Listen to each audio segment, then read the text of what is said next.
my dear colleague and beloved friend, Barbara Marx Hubbard, in her way, said it for decades. And we came together to form One Mountain, Many Paths in order to invite reality to look up, right? Against all the forces that are saying, don't look up. But to look up and to understand that not only must we respond to existential risk, but we can respond to existential risk.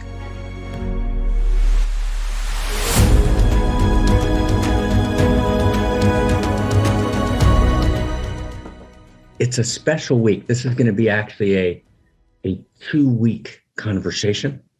We're going to start this week and we're going to complete the next part of the conversation, I hope, next week. And we may even go a third week, probably 2 weeks, to actually try and really access this and understand what's going on. Should we be looking up? What does it mean to look up?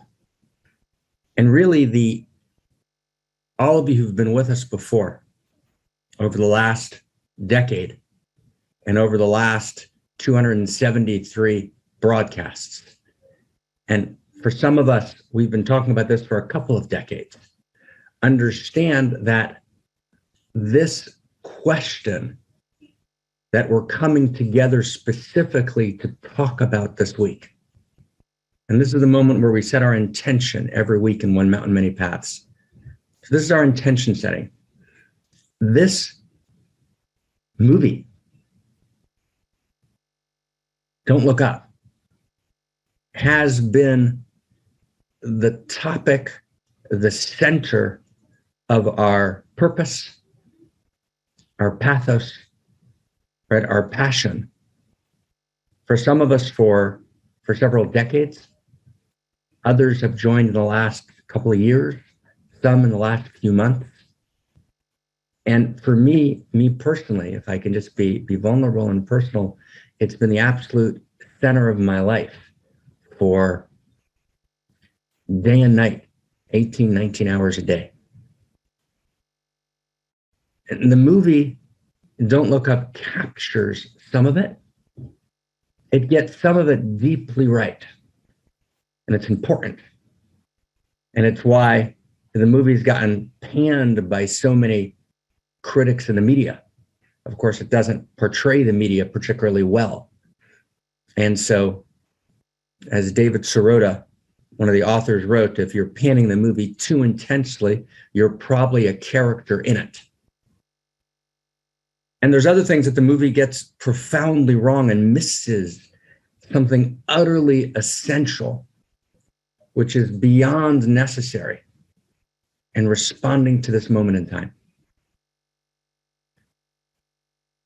And the movie is not particularly about a comet that's about to hit planet Earth, although that's the particular theme of the movie.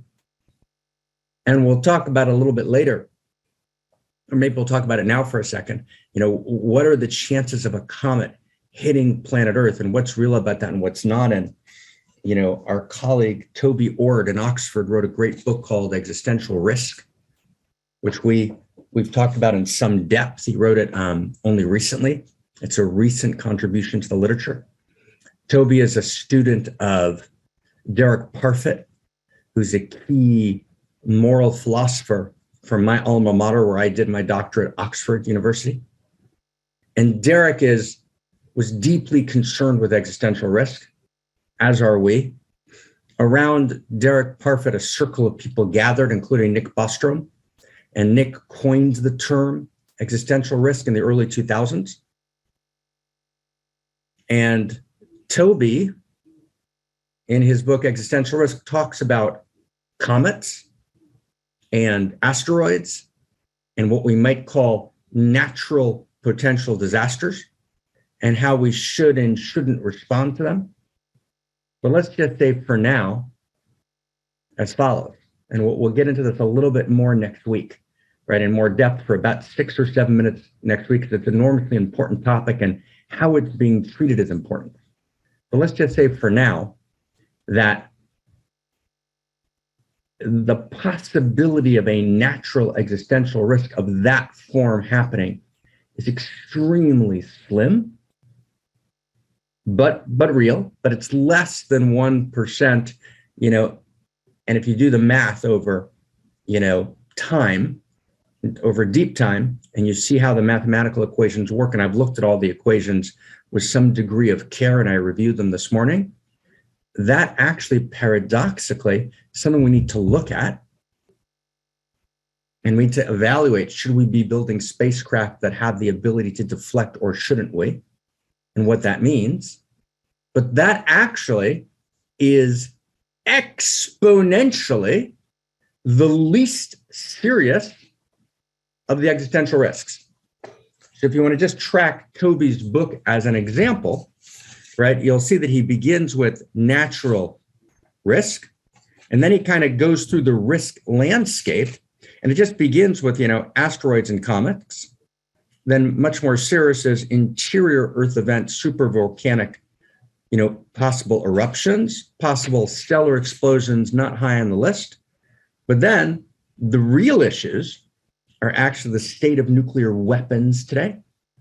And actually the nuclear threat has not disappeared at all. It's the same as it was at the height of the nuclear era for a set of reasons, right? The stockpiling, right, and how it's being done and what's being done to safeguard risk and what's not generates a reality when that hair trigger is actually one of the most serious risks we have.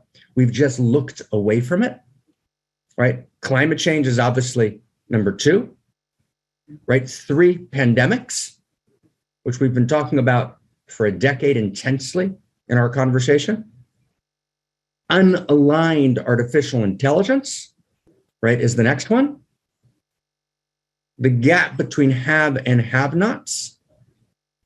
And then the second form of existential risk, which is not an extinction event, which causes the death of humanity and most of life on planet Earth, but the death of our humanity, right, which was also a sub-theme already taking place, in the Don't Look Up movie. There's a particular scene when Bash says we have, 47,000, whatever the number was, this enormous amount of data points about you. We kind of know everything about you. We can typecast you. We know about how you're going to die, right? We know implicitly, we can predict exactly what you're going to do, and we can control you. That's the death of our humanity, which is deeply at play. And of course, Toby Ord, misses that topic. He talks only about the first kind of existential risk, the death of humanity, the potential extinction events, and not about the second kind of existential risk, right, the death of our humanity. Point being, as we set our intention, the movie got something enormously right, in that, wow, we have to look at existential risk, and we can't look away. And that's absolutely gorgeous and true. And we're going to allude today to several scenes from the movie. We're going to actually look at 8 scenes from the movie next week that we're going to actually have the clips with us. We're preparing them now, that were completely unnoticed. None of the critics noticed them. Pretty much no one commented on them. And they're actually the key to the movie. They're gorgeous, both in what they say and what they don't say. So next week we're big movie weeks. I just want to invite you next week. Come with an open, wide, crazy heart, with serious intellectual rigor, popcorn for sure. And next week we're going to go through 8 clips and look at them carefully. And this week we're going to set the context. So here's the context. The context is we're poised between utopia and dystopia. And we say that every week. And every week when I say it, and I've been saying it for several years, almost a decade in different contexts. And my dear colleague and beloved friend, Barbara Marx Hubbard, in her way, said it for decades. And we came together to form One Mountain, Many Paths in order to invite reality to look up, right? Against all the forces that are saying, don't look up. But to look up and to understand that not only must we respond to existential risk, but we can respond to existential risk, that we have the capacity to. But in order to respond, we can't just do it through changing the infrastructure, through technological solutions, as Isherwell, head of Bash Industries, kind of representing the techno-optimist kind of Elon Musk Singularity University kind of school, or Peter Diamandis, right? And all wonderful, wonderful human beings, but who are basically taking, let's change the infrastructure. Let's build technological solutions. That won't take us home. It won't get us there. It's also not enough to look at social structure. Let's change the laws. Let's change the covenants, right, in society in terms of the laws and in terms of the social structures, right, which are, the way we do government and the way we do business. That has value, but it's not going to change it. We're only going to change it if we change the superstructure. And the superstructure is a word: superstructure, infrastructure, social structure. These are words by Manfred Harris, who's a good, right, meta-theoretician. And it means something, superstructure means something really simple: the story. The superstructure is the world story. It's the worldview, it's the metaphysics. It's what I believe about the nature of reality. It's the story I live in that drives not only me, but that drives every single person making the movie, every single person watching the movie, every single person commenting on the movie, every critical review. Everybody is driven by a hidden superstructure, which is a hidden story, right? It's a source code story that we live inside of, that we're barely even aware that we live inside of it. My friend and colleague, Lana, right? Lana Wachowski, I just made Matrix 4, the blue pill and the red pill, right? And what it means is, what Lana was trying to say correctly is that if I live inside the Matrix, it means I'm living inside of a simulation. I'm living inside of a story. And that story drives everything I do. And that story itself is what we call in modernity a success story. I've got to be successful. If I'm successful, it's okay. And success is always based on me against someone else, me getting more of, me getting status. Success is rivalrous conflict. It's always governed by a win-lose metrics. And it drives everything. It drives the economy. It drives politics, right? It drives religion. It drives the academy. It drives everything. There is no way to talk about COVID. There is no way to talk about vaccines. There is no way to talk about any decision that we make personally in life. Do we stay with our partner? Do we not stay with our partner? How do we love and who do we love? Where do we live? Where do we go to school or not go to school? Right? How do we spend our time? How do we show up? It's all, right, deeply governed by an internal source code, which is modernity's success story. Wow. Pre-modernity was a rivalrous conflict between different nations and religions, particularly religions. Which religion was the best one? Who was going to be successful? Rivalrous conflict governed by win-lose metrics. Only one religion's really got it right. Modernity moved the same success story from the competition between religions, rivalrous conflict governed by win-lose metrics between religions, to rivalrous conflict governed by win-lose metrics between everyone. What Hobbes called the natural state of war, between people and family systems, between government departments, between different states, between different social structures, between different organizations, between different divisions in the same company, right? The whole thing.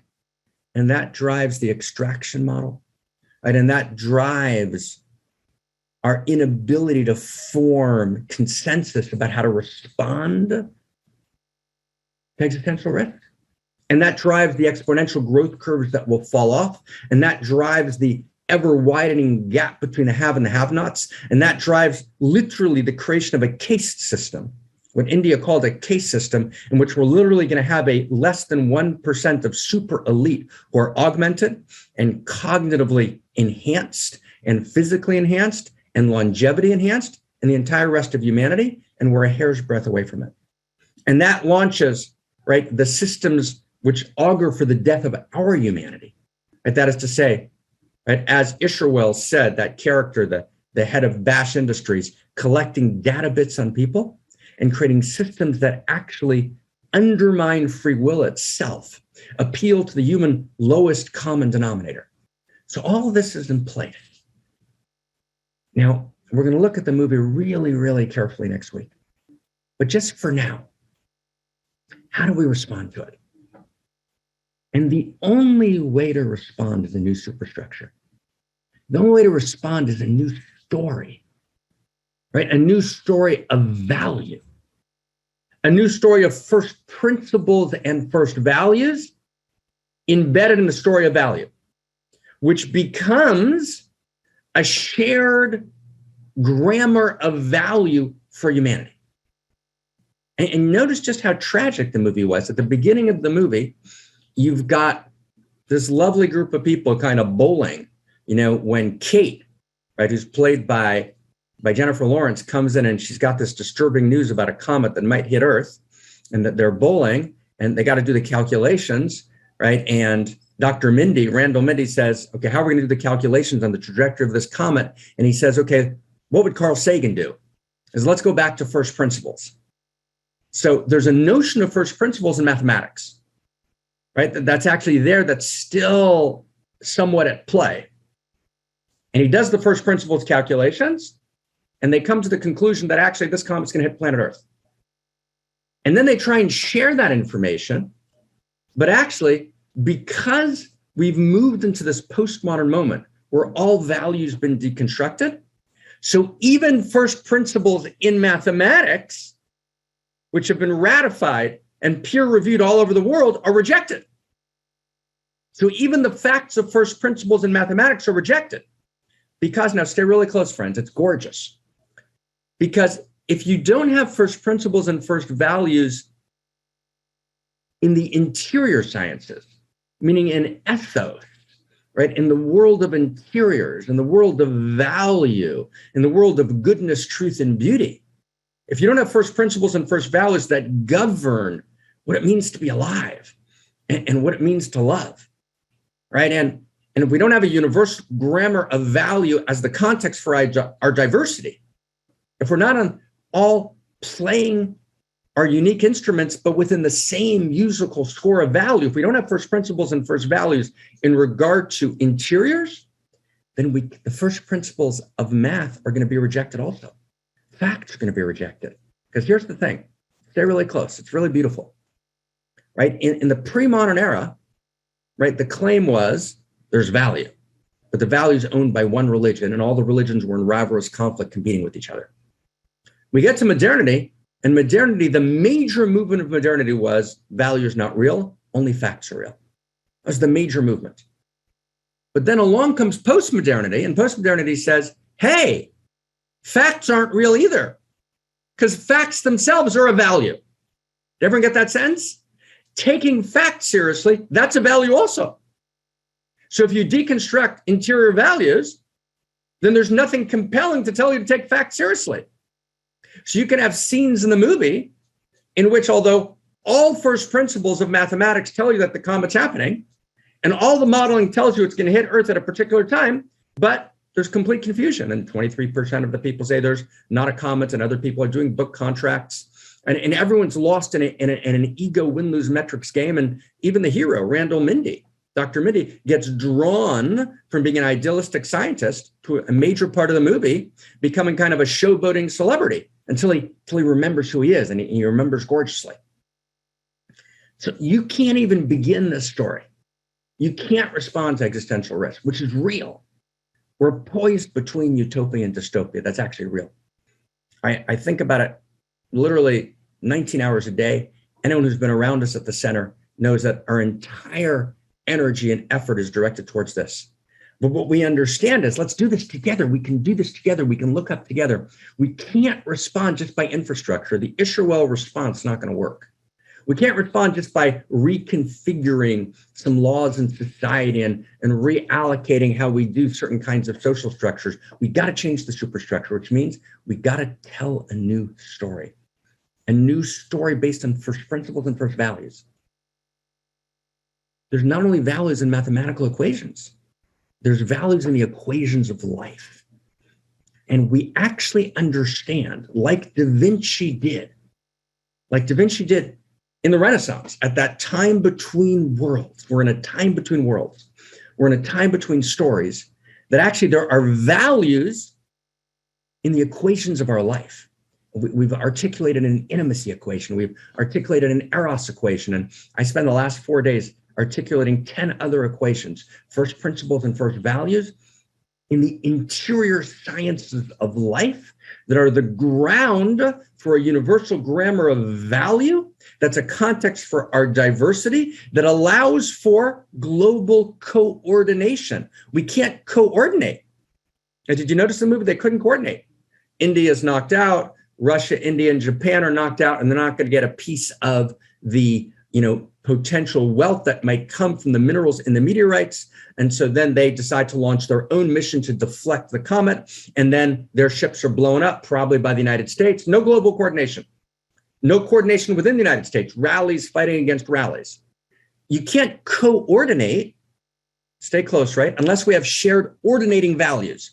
And ordinating values means values which we ordinate by, right? Ordinate means our compass, right? Our compass of joy.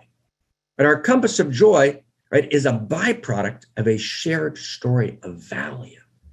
And wow. Like, wow. The Death Star moved today. We're in Star Wars, first episode. You want to take down the Death Star, the culture of death. You can only do it with a direct hit. Nothing else will move anything. And the only possible direct hit, and it's the most gorgeous direct hit, and it's radically beyond imagination possible, but it requires our all, is that we come together to articulate a new story, to tell a new story. And I want to tell you, and I want to just share something personal. I'm going to end our intention setting, and I spend a little more time today on the intention setting because it's so insanely important, okay? It's so insanely important. So I've been privileged, together with Zach Stein and Barbara Marks Hubbard and our co-founder Ken Wilber, right, and Howard Bloom, and it's an incredible group of human beings, right, who've come together, right, many of them on this phone call, right, to co-found Envision the Center. And we know that we have the capacity to tell this new story of Homo amor, right, the fulfillment of Homo sapien as Homo amor. And to tell this new story, we need to actually enact and do the research, and not just claim it and not just declare it. Get the facts together, integrate the best of pre-modern, modern, and postmodern, hire the right research staff, right? Do the right investigations, and actually articulate what we call Homo amor, the tenets of intimacy, cosmoerotic humanism, right? The best new story, which is a Darwin level, Marx level, Freud level intervention, right, in the vector of existential risk. The new story is the only effective intervention in the vector of existential risk. And I just want to say something really just heartrending. I haven't succeeded in funding it yet the way it needs to be funded. I don't take a salary, so it's not about me, right? Because, and why, right? And it's probably part of it's my failure, my incapacity, right? So I apologize for that. And part of it is, right, people I love madly just won't look up. I mean, they just won't take it seriously. Oh, that's, yeah, that beautiful thing Mark's doing. Isn't that great? Oh, Mark and Barbara, yeah, Mark and Ken, right? Mark and Zach, isn't that great? That's a great thing they're doing. And then people go about their business and their egoic wounding, right, and their trauma, right, and make sure to invest and save all sorts of money to take care of their 3 kids or their 1 kid, right, and create a, but actually just hire the staff that we need to do the research and get it done, we don't do. Because in some sense, right, even working with existential risk is a hobby that fills our time, right? It's a form of what we call pseudo-eros. But the eros of actually stepping in and saying this is ours to do, wow. So I'm just sharing a painful thing, right? And we're gonna make it happen. And I'm gonna give everything I have, day and night, right, to articulating this new story. But well, wow, right? Can you imagine if we could resource it the way it needs to be resourced, right? Right? We can change this. We can deflect this comet, and it's not a comet. right? It's actually the vector, right, of the failure of framework. It's the vector of failed stories. It's the vector of a world, the vector of the commonist, the vector of a world sans first principles and first values. It's shocking, right? It's shocking, right? We can do this. We have not yet begun to create. We have not yet begun to fight. We have not yet begun to love. But we got to do this for real, right? It's not about looking down. It's about looking up. It's about creating a resource, creating the passion, right? Creating the singularity of purpose, which means to be a lover. Because that's in the end, all that we can be. We can be lovers. And to be a lover means I got to love myself madly. I got to love you madly. And I've got to love we madly. And I've got to love beyond my immediate circle and beyond, right, what makes me and my personal journey of my hero's journey. My hero's journey can't be just my hero's journey. That's Joseph Campbell. And Joseph Campbell was great. And he was teaching in the 40s at Sarah Lawrence, in the 50s and the 60s and the 70s. And he did a beautiful job. But the hero's journey is also a story that's about me, and it's about my mythology. And it's a beautiful, but actually, right, to become Homo amor is to realize that it's our hero's journey.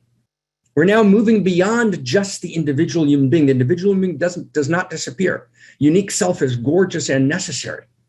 And every person has their unique hero's journey that matters infinitely. And your transformation participates in the transformation of the whole thing. Yes. And it's now our hero's journey. No one stands alone. It's us. It's together. It's the we. It's the unique we. It's the unique self symphony. We need each other. We've got to do this together. And we will. And we can. And we must. Because it's the true meaning of love today.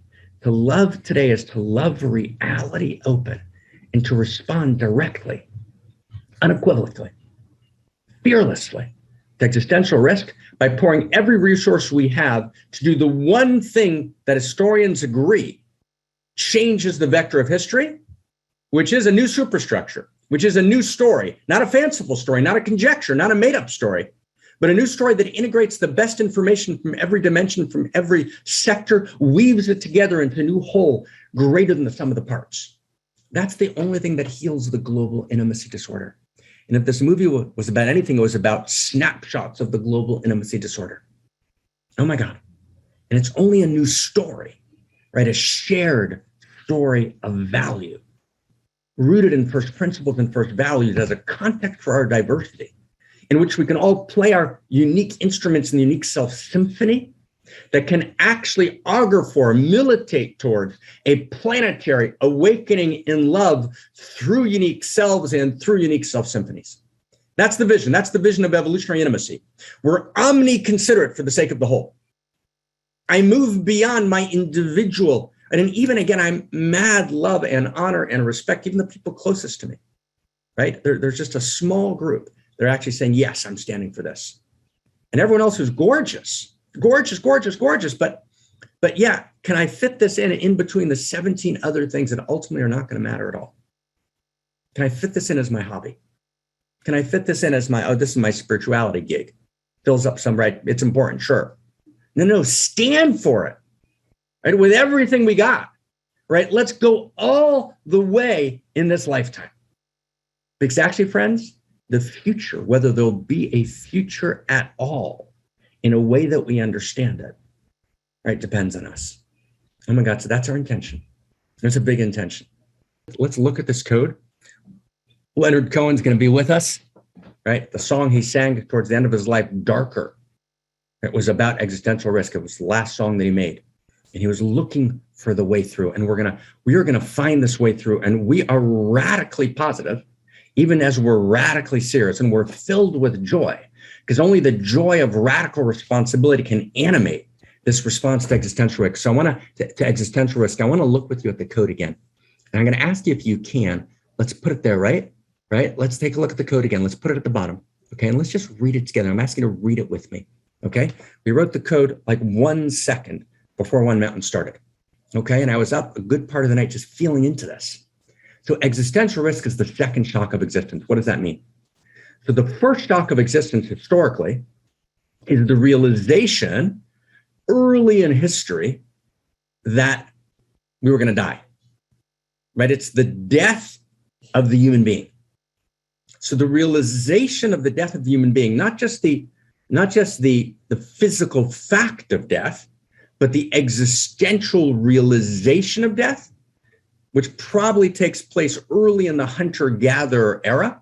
You know, people used to think, right, that it happened in farming, right, was agricultural, agrarian, right? David Graeber has written a very, very good book called The Dawn of Everything, where he affirms what I've long thought and talked about and what many of the interior scientists say, that actually death came, the skull grinned at the banquet much earlier, at the very dawn of our existence in the hunter-gatherer era. We realized, oh my God, we're gonna die. But does that sound like a scene from the movie? It is. We're gonna die. But stay close, for friends. It's subtle, it's deep, it's wild, it's beautiful. In the first shock of existence, it's the death of the human being. But what happens when we realize the first shock of existence? What happens? Anybody? We're pressed inside. Death creates life. It's only, wrote Rilke, right, when I come face to face naked before death, that I'm born. It's only death that turns life into a genuine option. Oscar Wilde, right, understood very well when he wrote The Picture of Dorian Gray, that Dorian Gray, who lives forever, becomes degraded and becomes corrupt because he never chooses. And death creates a scenario, a simulation in which we choose. And in choice is our dignity. And in the freedom of our will, not absolute freedom, doesn't mean we can do anything or choose anything. It doesn't mean we're not determined in part by antecedent causes that set the stage, but there's a dimension of the human being which is not reducible. Not just of the human being, there's a dimension even in the world of life, but it comes to full bloom in the human being where we choose. And when we confront the skull that grins at the banquet, then we choose for the first time. That's why death is so important. So I'm going to tell you a secret. It's unlikely that most of us on this call are going to be here in 30 years from now. Some of us will. Unlikely that most of us will. Right? 40 years just went down. And I have a little secret for you, friends. It's going to go by in a second. It's going to go by in a freaking second. And then it's over.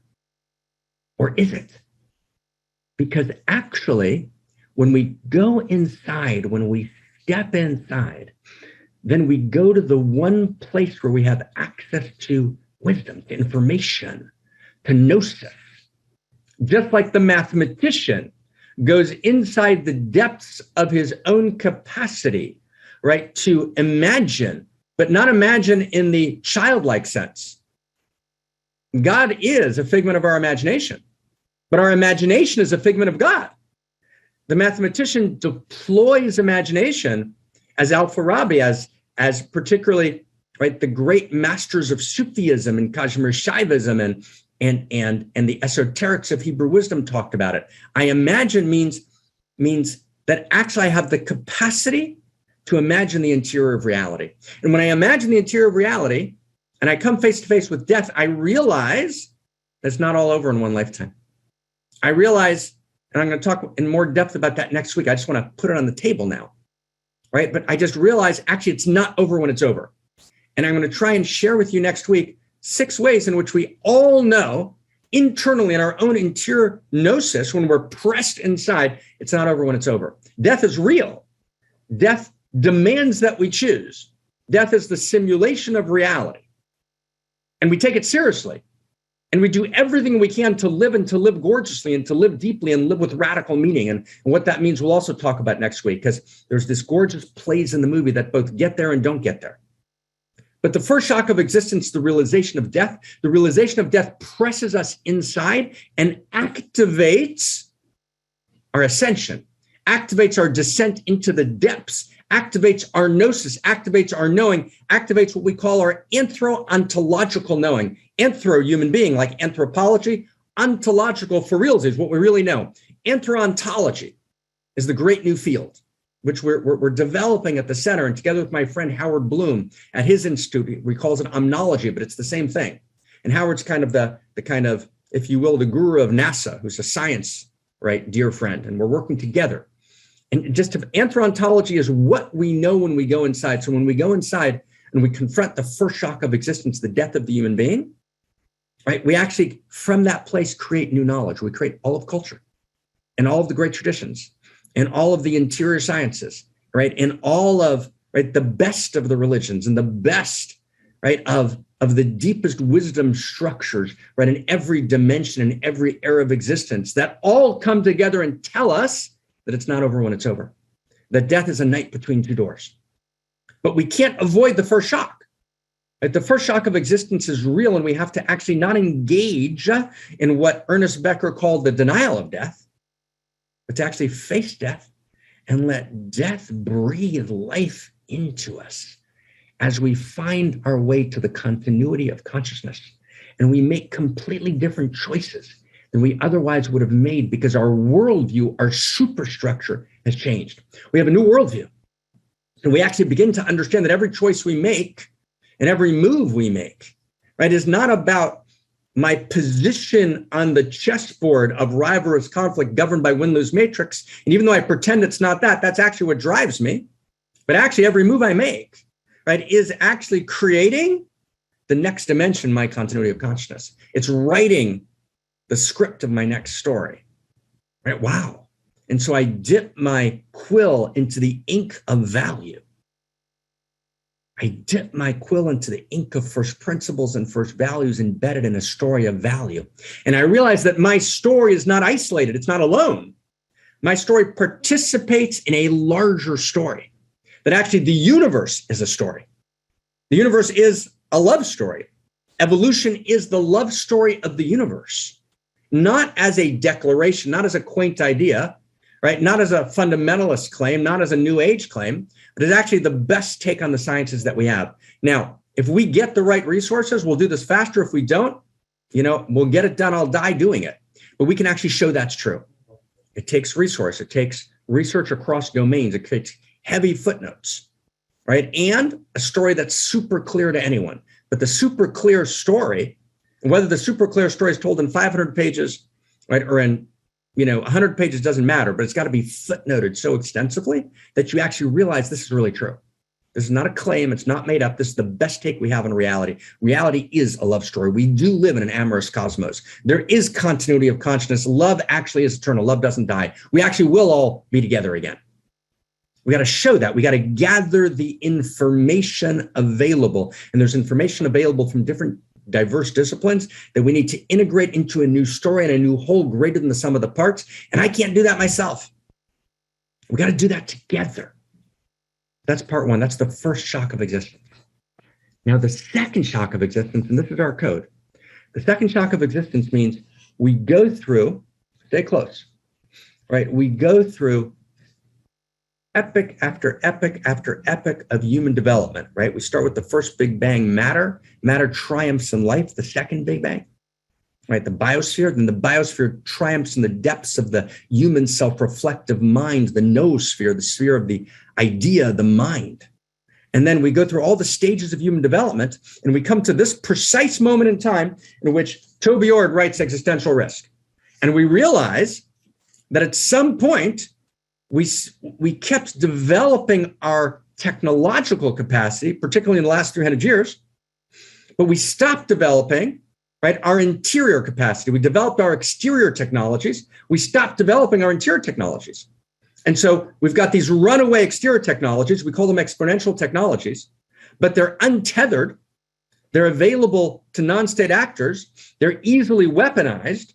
What Nick Bostrom, Toby Ord's colleague, calls a black ball can come out of the urn, which is not a comet, but it's actually an existential risk technology. It's a weaponized technology, which is not a nuclear device, which requires an entire state to enact it because uranium is very easy to track and to develop enriched uranium is very, very easy to monitor, relatively easy. But we're talking about what Nick Bostrom calls in his essay, The Vulnerability Hypothesis, a black ball that comes out of the urn, right? Not a white ball or a great ball, white ball positive technology, gray ball mix, positive and negative, black ball. It is something that can be easily built, easily constructed by non-state actors, easily deployed, and there's no way to stop it. Now, we can respond to that also, but only with a new story. So the black ball is the second shock of existence. It's the possibility that not a comet, but the next 8 chapters in Toby Ord's book, Existential Risk, published 2019, Oxford University Press. But there's 20 other books. Toby's is the last in a long line of them. And science fiction has been looking at this in its own way, right? In kind of book called Terminal Visions, right? So wow, that's the second shock of existence. So the second shock of existence is not the death of the human being, right? When I realize existentially that death is right before me and that death presses me inwards to create new gnosis, that's the first shock of existence, the death of the human being. We're now facing the second shock of existence, the death of humanity, the potential death of humanity, meaning all of the past can't pass the baton to us because we, the present, are going to disappear. Extinction events.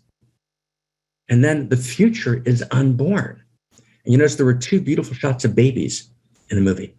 And there were beautiful shots of mother and child in the movie, right? A panda bear and a rhinoceros, right? Like, wow, right? That's all unborn. The whole future is unborn, right? The future, the memory of the future is erased because we didn't respond to the second shock of existence. Now, the second shock of existence isn't meant to catapult us into the paroxysm of paralysis, right? It's not meant to catapult us into the paroxysm of global action confusion or the stillborn deadening of global action paralysis.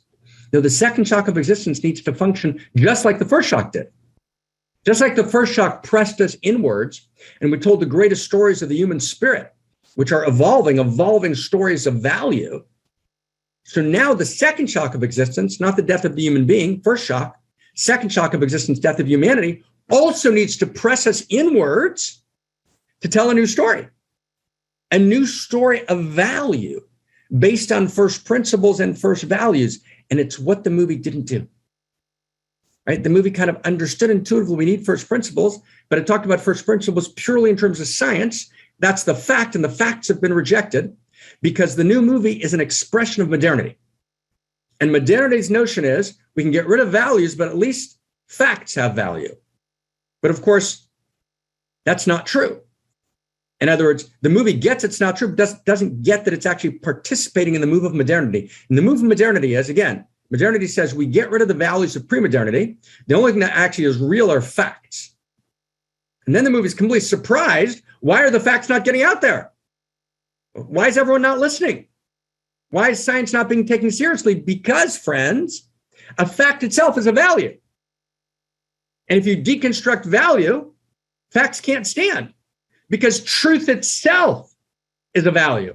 Facts are comprised of truth, beauty, a certain kind of elegance, right? They hold an essential goodness. But if truth and goodness and beauty, those values are deconstructed, then there's no room for facts, right? Like, wow, did you get that? So the movie's making this desperate gambit to call us back to facts. But you can't call us back to facts unless we come back to value. And then a fact can be a value, right? How many people get that? How many people get it? Who gets just a sense of what we're saying? It's deep. It's crazy deep, friends. It's crazy deep, right? It's crazy deep. You can't respond to the second shock of existence unless you have first principles and first values embedded in a story of value. It's not enough to have first principles and first values, and it's not enough to have a new story. You need to bring them together, right?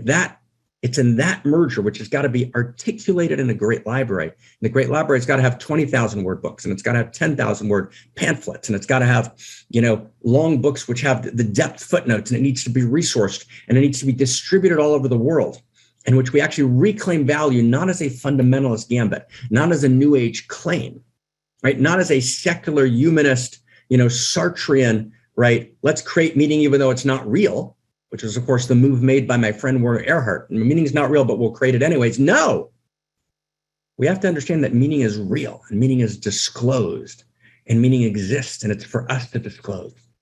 And then the second shock of existence, the death of our humanity, we then realize, oh, we can actually change this, can change the vector of the whole thing. And then we realize, and even if we would actually confront an extinction event, the death of our humanity, right? The death of humanity itself, we would still pray. And it wouldn't be the end of the story either. Because the same way the death of the individual human being isn't the end of the story, the death of one epoch of humanity is not the end of the story. And just as we do everything we can with all our power, passion, potency, we give everything to make sure that we live and our children live and that we live deeply and gorgeously and beautifully, right? Life is an ultimate value. Nonetheless, we understand there's some things we're willing to give our life up for. Now stay close, friends. This is so gorgeous. Even though life is an ultimate value, it's not the ultimate value, it's an ultimate value. And it's only when I realize there's a larger field of value, the Tao, the Dharma, there's a larger field of value, first principles and first values embedded in a story of value in which my story participates. It's only when I get that, it's only when there's something to die for, there's something to sacrifice for, that I'm born. I'm not born till then. I'm not alive till then. Until I realize that there's a value which transcends death, and therefore a value I'm willing to die for, I'm willing to stake my life on, I'm not even alive, right? And that's true about the death of the human being. It's true about the death of humanity. Wow.